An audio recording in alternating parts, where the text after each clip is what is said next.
That's a huge momentum builder for Steel City. And they've had a couple opportunities, and they're just not able to get one through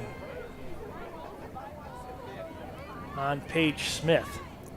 And set pieces are definitely a big part of the game. I mean, that's why you see on YouTube the compilations of Cristiano Ronaldo, Gareth Bale, Zlatan Ibrahimovic. Their free kicks, they can turn the tides of a game like that.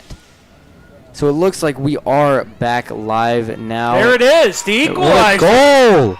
Fantastic goal there. Did you happen to see who it was? I did. It was number 9, and that was Catherine Nudie. And that was a beautiful shot. She went one-on-one with Paige Smith, went low corner left, and she aimed it right at the far post, and she was able to convert. And again, Eric, there it is. If they can contain this type of aggression, this offensive aggression and stingy defense, just like they did the first 6 minutes of the first half, if they can control the middle half of this second half, I mean, this is huge. They've brought it back to a 2-2 game, and it's a new contest. This match is completely changed on that goal by Nudie.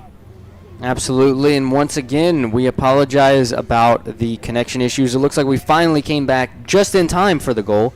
So hopefully everyone at home saw that. But in case you missed it, it's a tie ball game now. Lady Steel City just scored off of a goal from Catherine Canuti.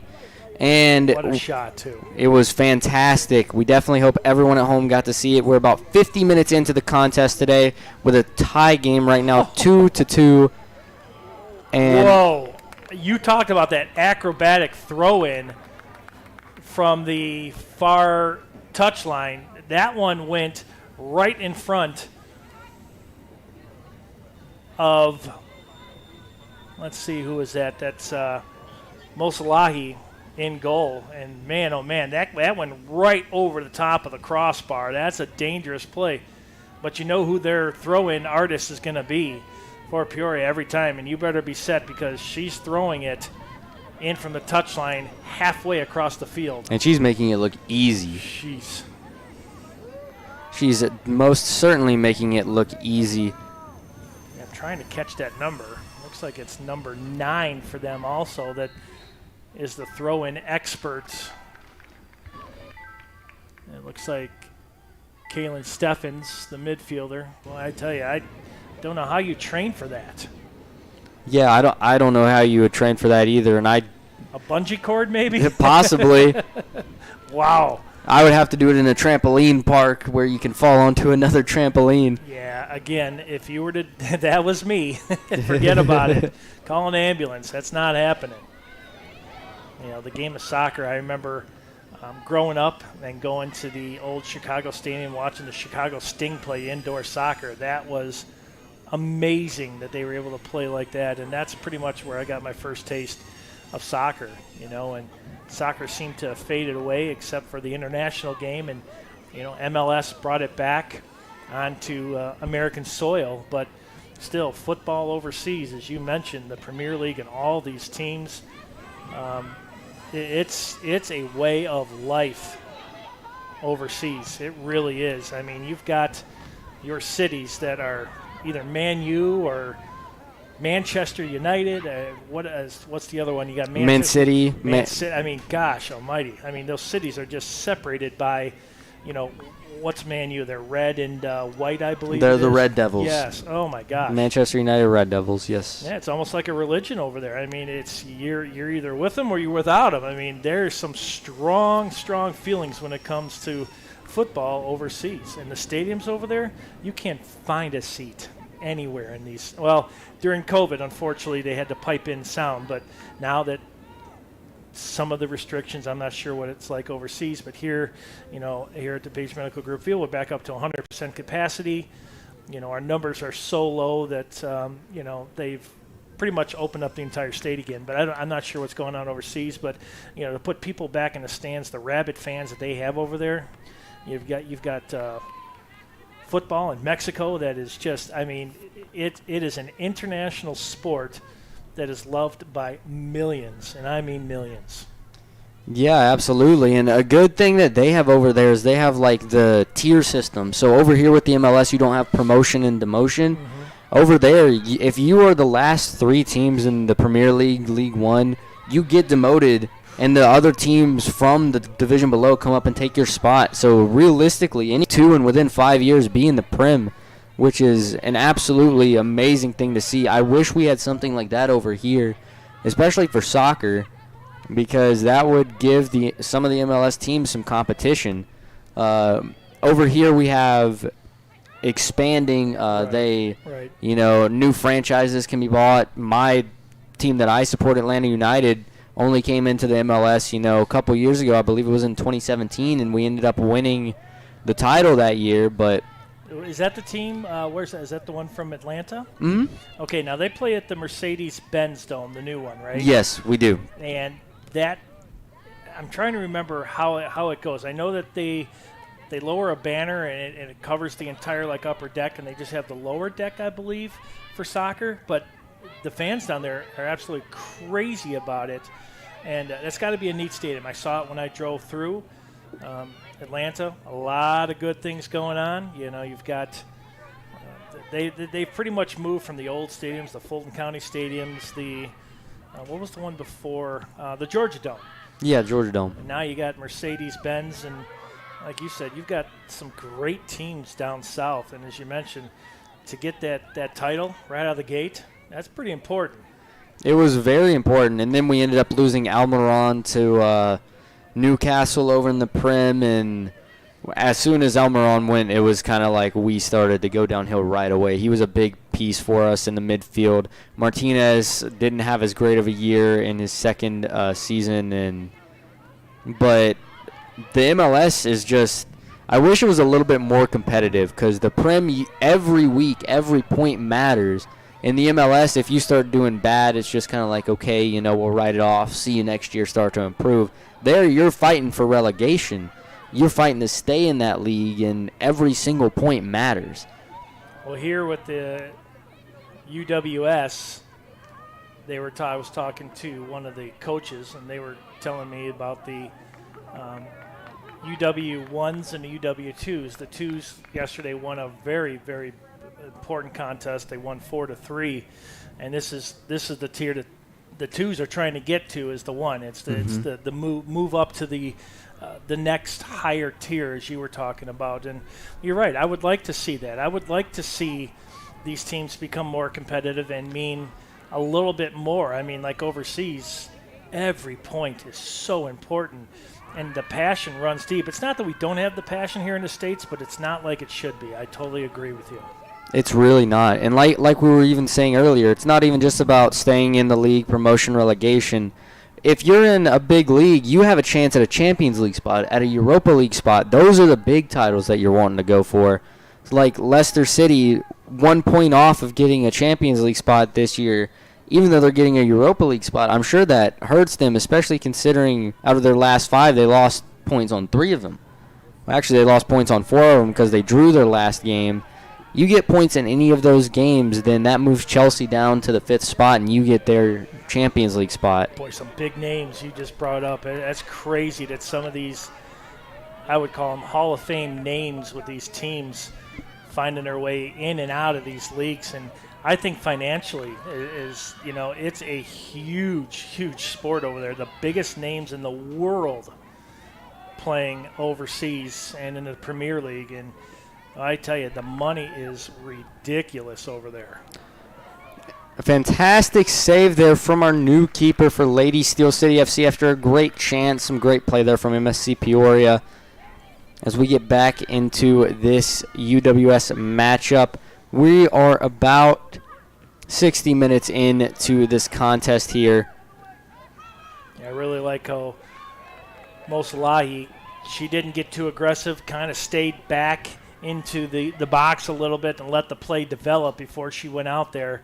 A big save, as you mentioned, keeps this match knotted up at 2 apiece. But I totally agree with you. I think that there needs to be a little bit more emphasis on winning these games. I think in all the leagues. I mean, soccer is huge here in the States. I mean, every Saturday, no matter where you drive, fields are just filled with kids playing soccer everywhere, and the fact that I've been around some collegiate soccer teams such as Dominican University and Aurora University and seeing some of these players play here today, such as Victoria Alvarado, Alexis Abelov that was able to play for Aurora. I mean, these are some players that have been playing soccer for a long time, and this is a big break for them. You've got the Olympics, you've got spotlights on you at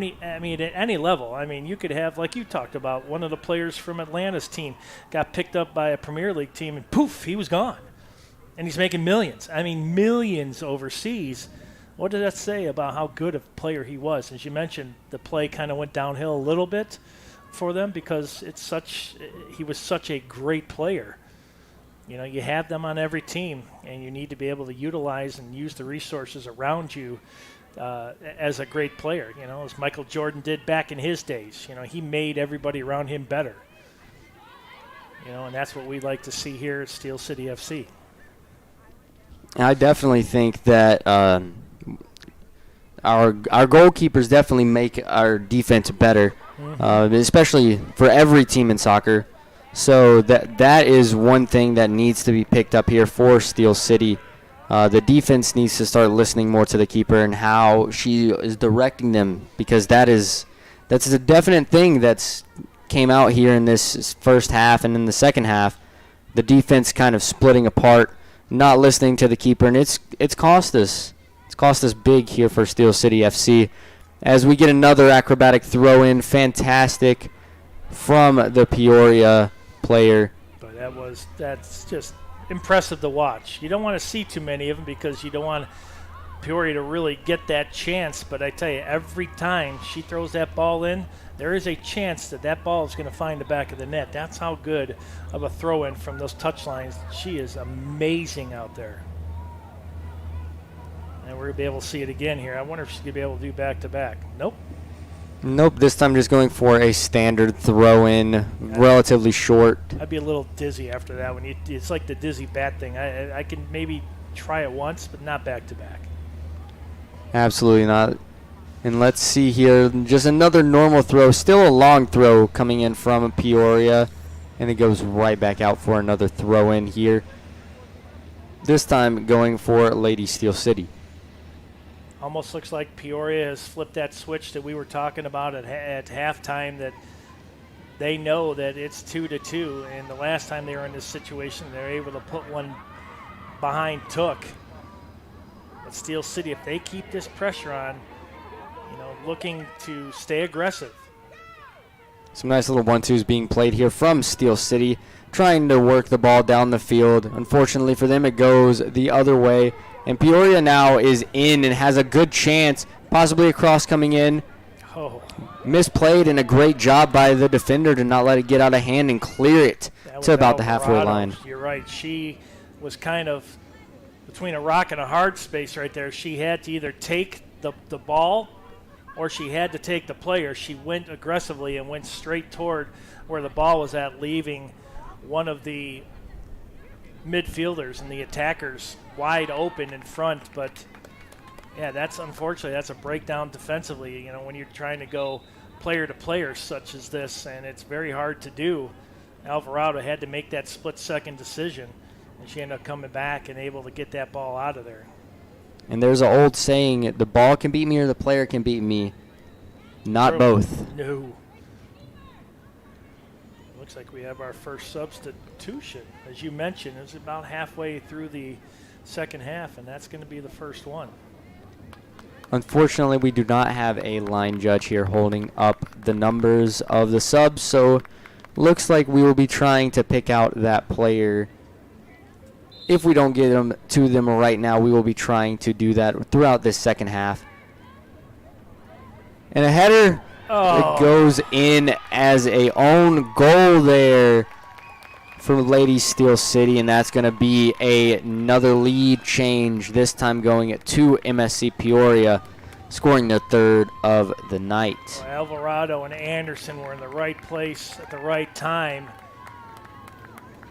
but that one somehow found one of the two Steel City FC players, and unfortunately that one gave Peoria the lead again. And we saw this in the middle of the first half, Eric, and this is where Steel City's going to have to get aggressive, and they've got to find a way to even this match up.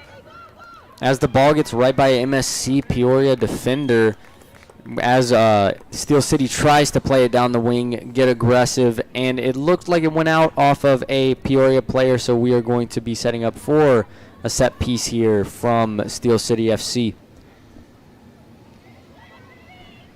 Ended up just going out for a throw-in, my apologies. Still Steel City ball.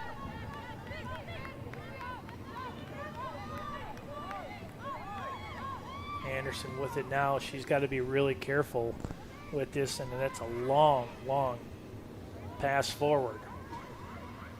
Definitely a good switch of play there, in my opinion. That's one thing they need to do more, is switch the play with those long over-the-top balls and try and get someone out of position there for Peoria, because they're staying in position relatively well. The 2 goals they've conceded have came off of set pieces. So when they're not giving up fouls, they are in position. They're not letting these free chances go, right, like Steel City FC seem to be when MSC Peoria get in their attacking third. I'd like to see Steel City, and a lot of their passes seem to be right along the top of the turf. I'd like to see them get a little bit of height on some of these passes, make Peoria, they're anticipating the shots to be low, the passes to be low, and that's exactly where Peoria is playing defensively. They're not having to leave their feet. They know that Steel City is just going to put it right along the top of the turf. I think if you adjust the level of that ball and you get a couple chances in there, anything's possible. And here comes the corner in. Beautiful save by Smith. Wow. Fantastic job there from Paige Smith of MSC Peoria. She's put on quite a show tonight. She has. She has both these keepers keeping it close. I mean, it could be, I don't say extremely lopsided, but it could be.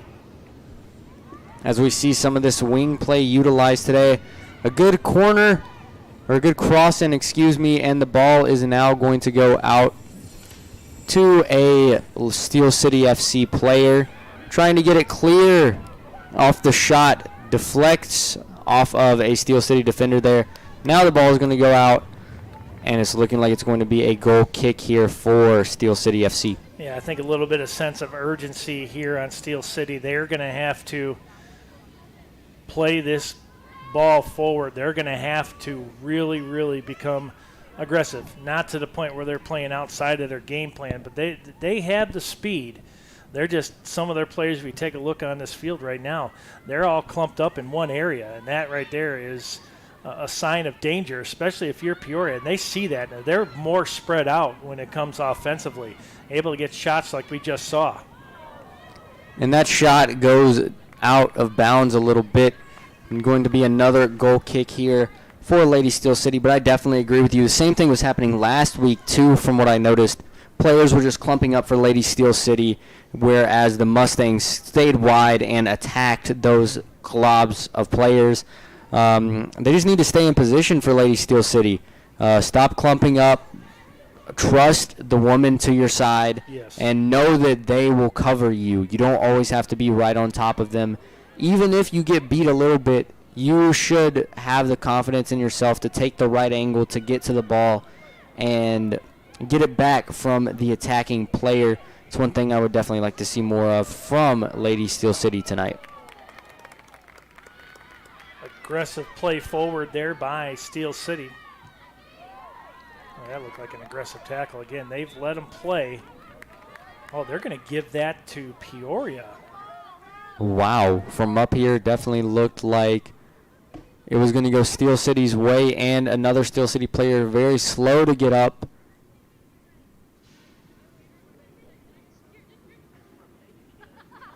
That looks almost like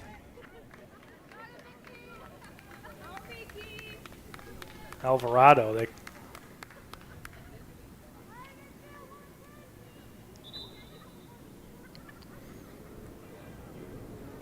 defender from Benedictine University this last season. Went to the championship match against Dominican University for the very weird, as far as the NAC went. They had a North and a South division due to COVID, trying to keep the transportation low. And Dominican went toe-to-toe with Benedictine to win that. And the men's team defeated Aurora University. But, there was really no travel involved whatsoever during the COVID season, trying to break up a conference that you had to be in the top 4 to make it. And when they broke up the conference to North and South, that changed up a little bit of everything. But, the aggressive play that you see here is the same one that you would see, on collegiate fields anywhere, and right now Steel City needs to find a way to get the equalizer. They got to be very careful. We got another couple substitutions coming in. We've got number 10, looks like Sarah Johnson coming in, and Haley, I'm definitely getting old, Bartlaga coming in for Steel City. Yeah, bifocals. Definitely need them. And if that is correct, they've used their 3 substitutions, so we should not be seeing any more subs here for Lady Steel City if the UWS works, as some of the other leagues around here, especially the MLS, you can only have 3 substitutions. So that would leave. Has Peoria made a substitution yet? I don't think they have. I don't think they have. So they are really tired out on the field, and they got a really rested bench too. But I don't think that they really need to play. They look tired, and they're not playing tired. If that makes any sense whatsoever. They've been out there the entire contest. And what a fantastic run there. I do not see an offsides flag coming up. This could be a big chance here for Peoria. Good job by the keeper to come out and get it. Unfortunately, falls right to a Peoria player's foot, and this could be a big job there from the defender here for Lady Steel City. Great job to be there on the line, helping the keeper out. And that was a crazy chance from MSC Peoria. Daria Mosalahi definitely played big right there. She came way too far out of the goal, and her defense bailed her out big time right there, because that could have been easily 4-2. Easily it could have been, especially if they took a shot right away instead of taking a touch. And this could be another big chance. Looking like a cross is going to come in here at the back post. Onto the player's head, and another goal there. Fantastic cross in from MSC Peoria. And that was a great run off the wing. Good cross. Great header. That was perfectly defended there by Haley O. Oh, my gosh. She had the player behind her, and some way, somehow, as you mentioned, that cross found the head of the Peoria player. And, Eric, my gosh, you couldn't have played that and defended that any better. And somehow that found the back of the net, and now they got a 2-goal lead. The keeper played that well, but what happened was the breakdown from the wing defender. I believe I just saw someone fall down. I don't exactly remember who that was, but it looked like the wing defender fell down.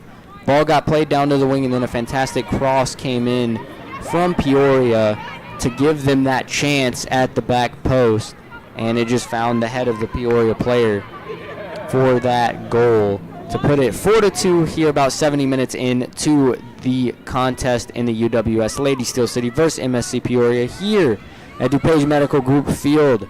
Definitely want to thank everyone for tuning in tonight.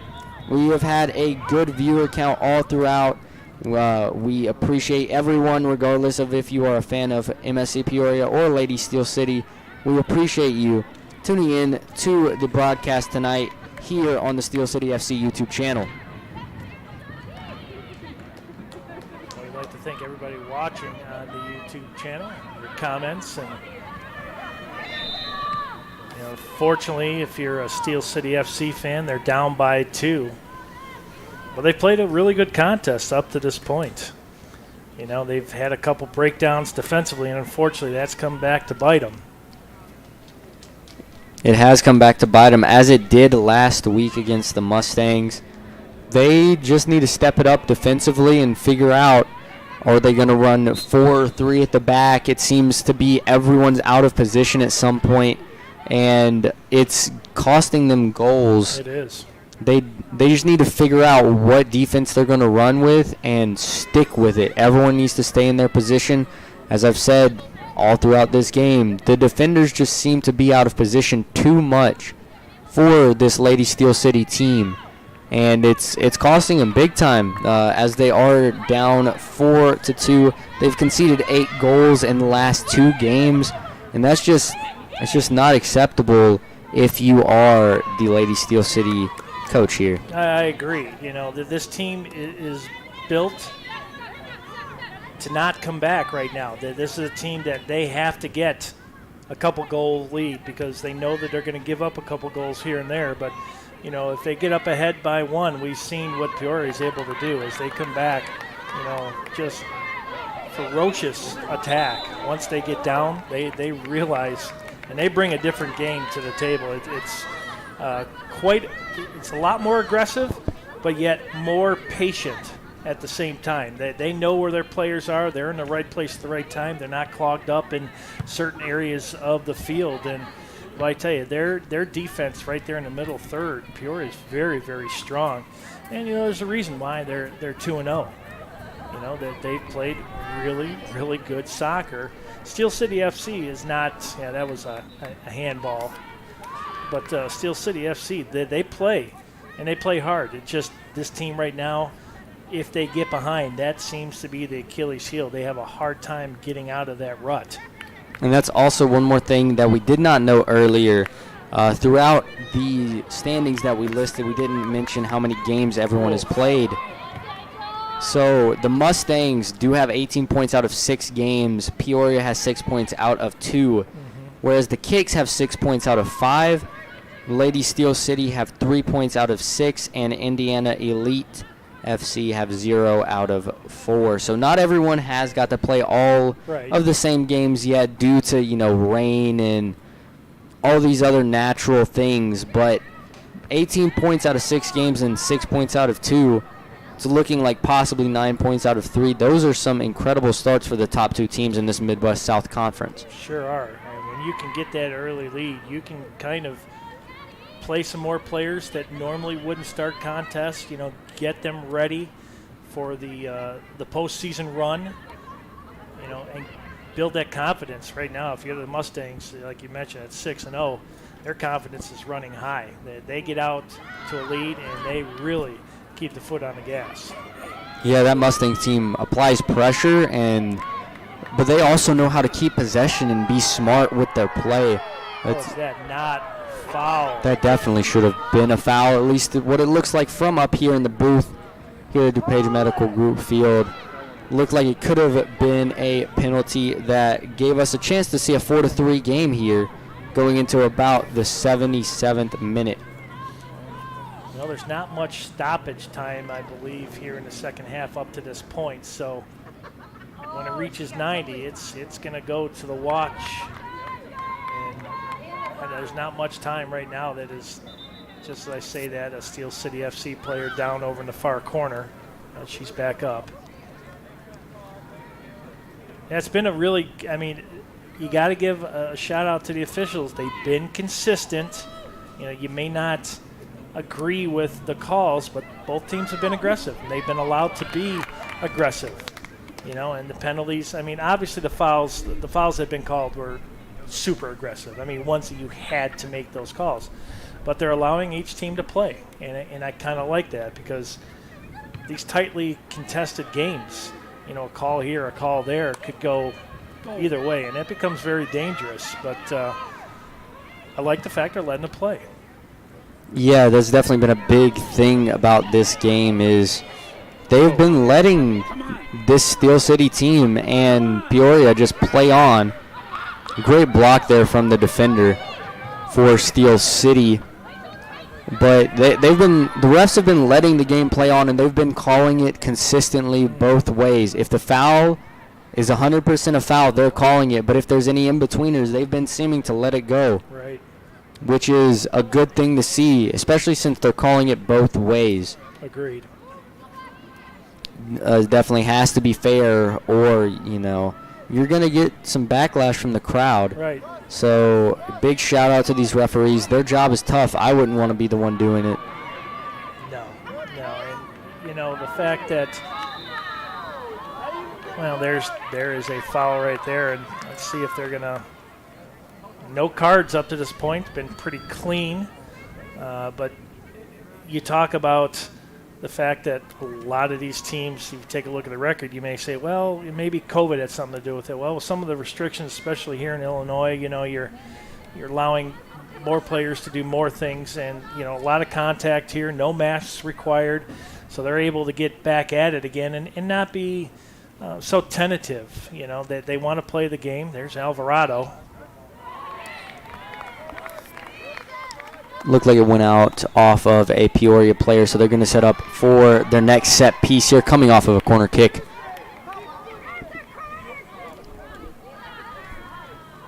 Almost the dimensions here of Page Medical Group Field, 348 feet basically from goal to goal here as it stretches from the left field wall to the Joliet Slammers dugout. But, I mean, a beautiful night. We've had great weather. And unfortunately, I was wrong there, and it did end up going out off of a Steel City player. As you heard a little bit of moan and groan from the crowd. They thought the same thing I did from up here in the booth, but it was ended up as a goal kick there going to Peoria. And we have another coming up right here as we get about 20 minutes left, or 10 minutes left in this game, rather.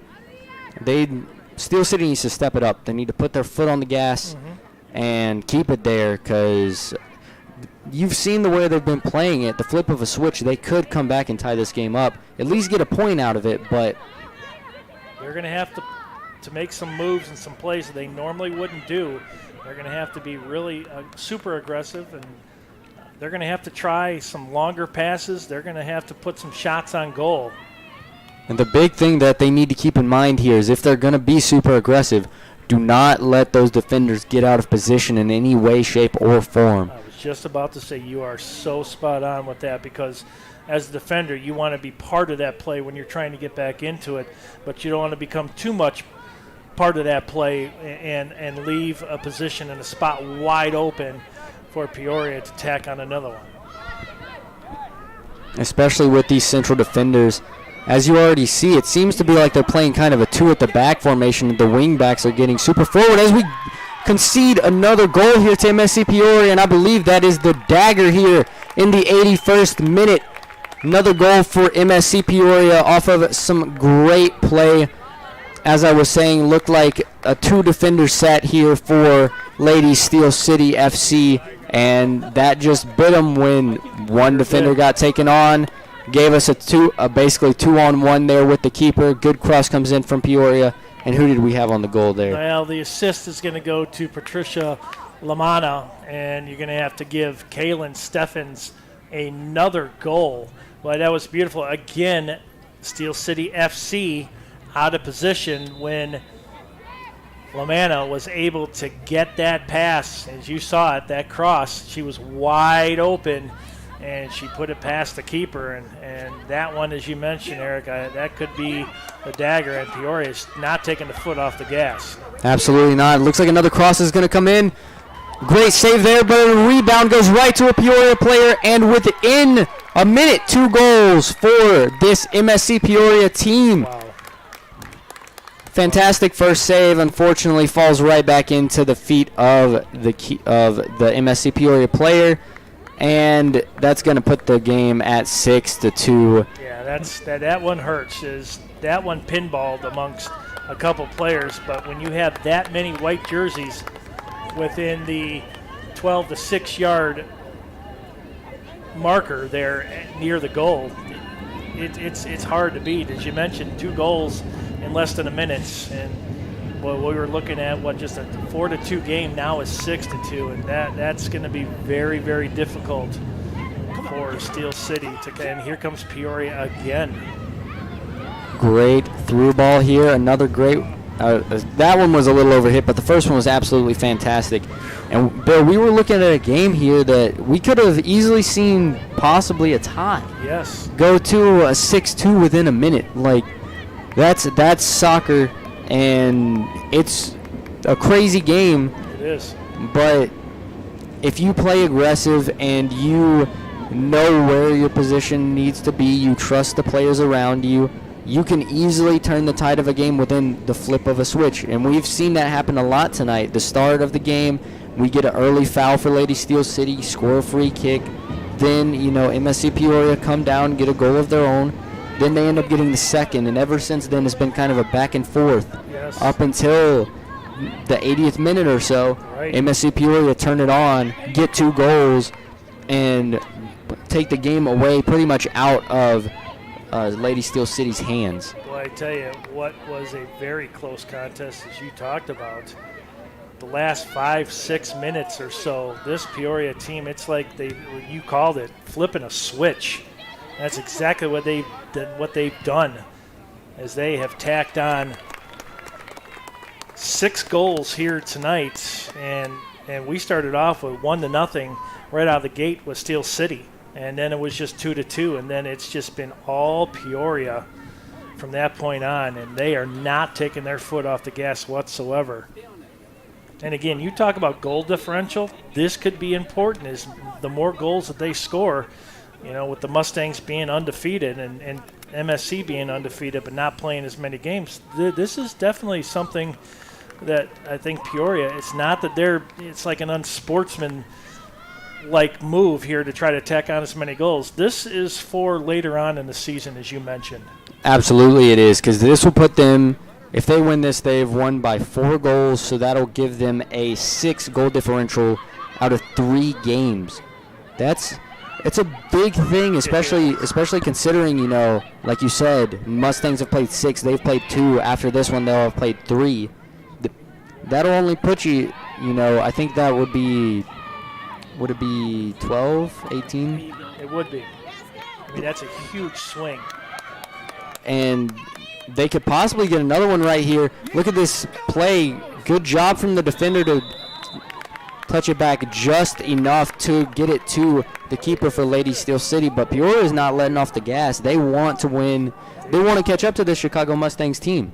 Well, they called a foul. I don't know what that foul could be, but it's going to be a free kick. It looked like it was played properly, but they're saying that Steel City FC committed a foul of some sort. Boy, this is going to put that ball within a huge striking distance here. They keep walking it closer and closer. Are they going right to the penalty? They're giving a foul within the box that's not a penalty? Wow. Because usually wouldn't they would put that right out at the penalty mark. Anything within the box usually would be a penalty. I've never seen this before. Do you have any idea on the ruling of this? No, I have no idea, because like in the box, as you mentioned, usually that's you put the ball right on the penalty circle and it's one-on-one with the goalie. Boy, this is going to be dangerous. Let's see what Peoria does. They're up by 4, 6-2. And they're within 18 yards, if not somewhere between the 18 and 12-yard marker. I definitely don't understand this, but let's see what happens.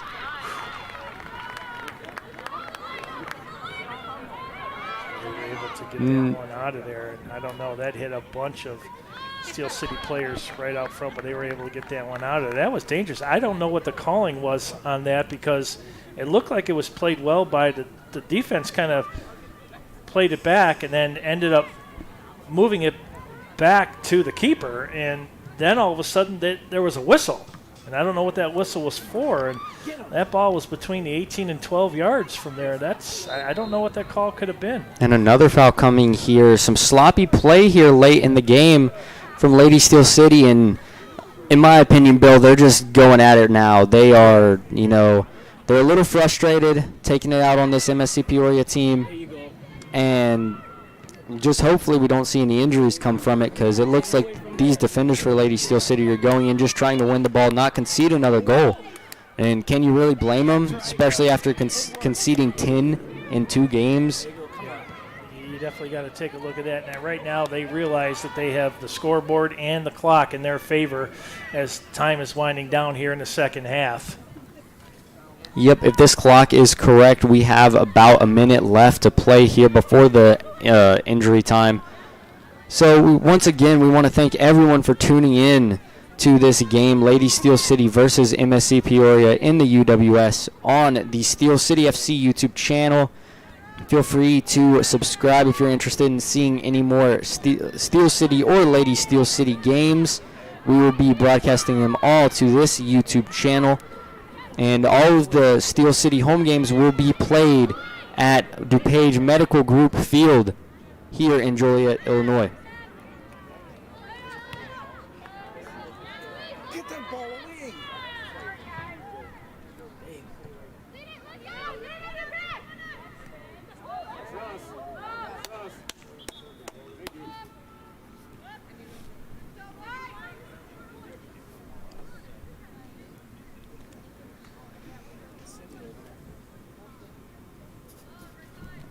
So with the clock winding down, Eric, Steel City,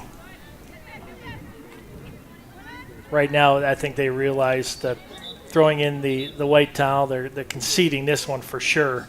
Being down by 4, they'll come back to fight another day. But Peoria, I'm not sure we got a player down. We do. Looks like MSC Peoria player.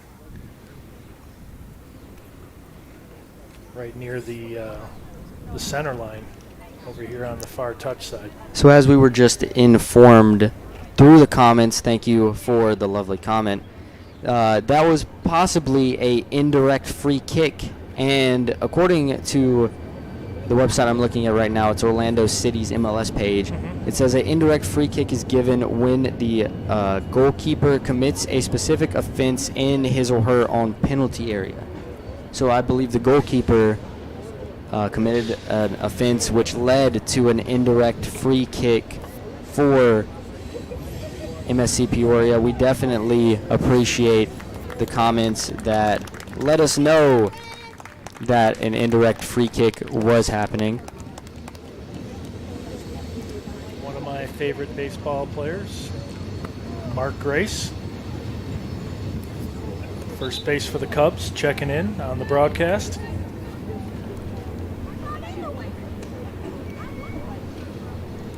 Yeah, but that injury time right there is going to be tacked on. There's not much time left, but Peoria, a very, very strong team, and they've only played 2 games, but this one will make it 3.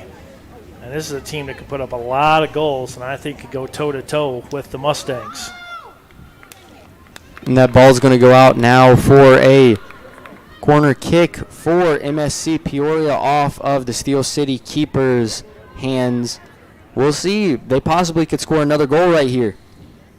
Well, if you're Steel City FC, you got to tighten down the hatches at this point as the clock is.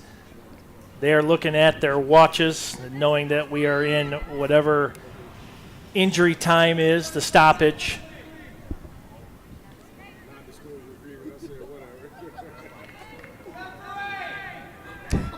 6-2 is the score. Sounds like you possibly could have even heard the coach yelling at the Steel City players to separate. And another possible goal there, just off the crossbar. Woo! Just off the tips of the keeper's hands and actually hit the post there on the side. And it looks like they want to play. They're playing aggressive, even though they're up by 4. Peoria wants to tack on some more goals. They have to get these goals in order to catch up to the Mustangs. Another good cross in, gonna end up with the MSC Peoria player. That could be it. And when they pass it out, that is going to be time. So from tonight at DuPage Medical Group Field, the contest ends with a score of 6-2 for MSC Peoria. Well, unfortunately, Steel City, they came out on fire, scoring the first goal. They ended up with the equalizer at the beginning of the second half, but from that point on, it was all MSC Peoria as they go to 3-0, and they are perfect on the season. They have 9 points Steel City, the ladies FC, 1-6. And boy, I tell you, that was a big 3 points they left out on the table, Eric. It definitely was, and considering, the goal differential, that's just going to put them even further down the table. That's going to put their goal differential at -14 on the season. It's not somewhere you want to be, and they're going to have a super big uphill climb in order to get anywhere near a playoff spot in the UWS. But for tonight's broadcast, that is going to bring it to a close. I've been your host, Eric McGill, and with me has been Bill Downing here at DuPage Medical Group Field here in Joliet, Illinois. We thank you all for tuning in to this broadcast on the Steel City FC YouTube channel, and we hope to see you here again for the next one. Good night, everybody.